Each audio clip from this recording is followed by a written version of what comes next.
Meus irmãos, graça e paz, um ótimo dia, mais uma vez na presença do Senhor, mais um tempo com a palavra, para que juntos possamos meditar, para que possamos extrair dela ensinamento, mas não só ensinamento teórico, o principal é ensinamento prático, para que possamos tornar a Bíblia, tornar a teologia, né, um estudo de Deus, um estudo prático, um estudo que realmente nos mova a cada tempo, a cada momento, para realmente viver o querer e a vontade do Senhor. Porque a melhor forma de estarmos glorificando ao Senhor é verdadeiramente vivendo para Ele, colocando a nossa vida em ação, não simplesmente pelos nossos sonhos, não pelos nossos sonhos e projetos, mas pelos sonhos e projetos do Senhor, que possamos transformar os nossos sonhos, né, em projetos de Deus, que com certeza isso é bênção. E aí, nós estamos vendo as ações do Espírito Santo através do livro de Atos dos Apóstolos, tudo aquilo que ele começou a fazer, tudo aquilo que ele começou a agir, no capítulo 2, no capítulo 3, nós vamos vendo a cura do homem, né, cego ali de nascença, o mendigo e aleijado, cego não, o aleijado, mendigo e aleijado, aonde ele começa então a andar. E tudo aquilo cria um alvoroço dentro da cidade. Tudo aquilo cria um alvoroço dentro do templo, porque esse homem entra no templo. E ali então, já era tarde, o capítulo 4, que é o nosso capítulo de hoje, né, eles são colocados na prisão para que no outro dia eles possam ser interrogados, mas se coloca numa situação para as autoridades daquele momento difíceis, porque o milagre era muito grande, né? Podemos pensar assim, a ação do Senhor, a ação de Deus vem muito grande. Ele diz no versículo 12, né? Não há salvação em nenhum outro, pois debaixo dos céus não há nenhum outro nome dado aos homens pelo qual devamos ser salvos.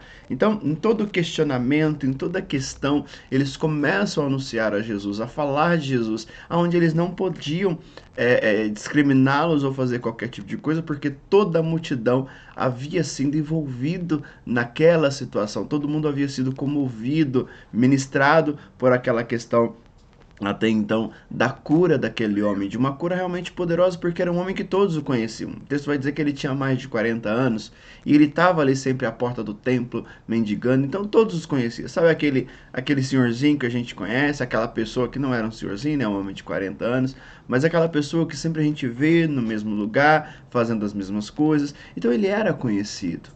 Todos o conheciam, sabia que ele era um mendigo e sabia que ele era um aleijado. Agora estão vendo ele dentro do templo, então não tinha muito do que eles fazerem, mas tudo aquilo, o anunciar Jesus estava incomodando as autoridades. Então eles falaram, não dá para prender, né, a gente vai ter que soltar, mas vamos dar uma dura neles então. Olha, nós vamos soltar vocês, vamos fazer isso por vocês, mas olha, não fale mais nesse nome, não anuncie mais Jesus, não fale mais deles. Eles falam assim, olha, né, no versículo 18, vamos dizer, então chamando-os novamente, ordenaram que não falasse nem ensinasse em nome de Jesus. Nós vamos soltar, mas para de falar sobre isso. Aí eles respondem no versículo 19, mas Pedro e João responderam, julguem o Senhor, mesmo se é justo aos olhos de Deus obedecer aos senhores e não a Deus.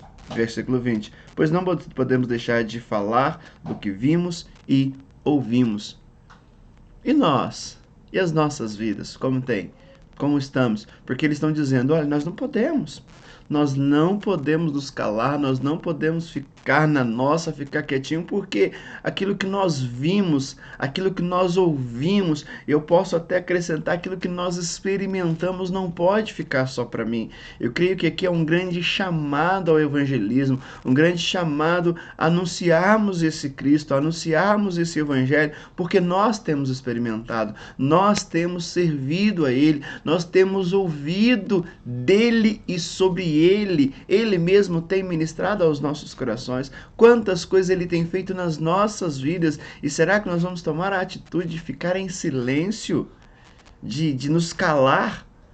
E Pedro e João estão dizendo, não, não, nós não podemos fazer isso, porque aquilo que nós temos visto, aquilo que nós temos ouvido é muito grande, é muito poderoso. E aí quando nós chegamos no versículo 12, 12 vai dizer, da mesma multidão dos que creram, um era a mente e o coração. Ninguém considerava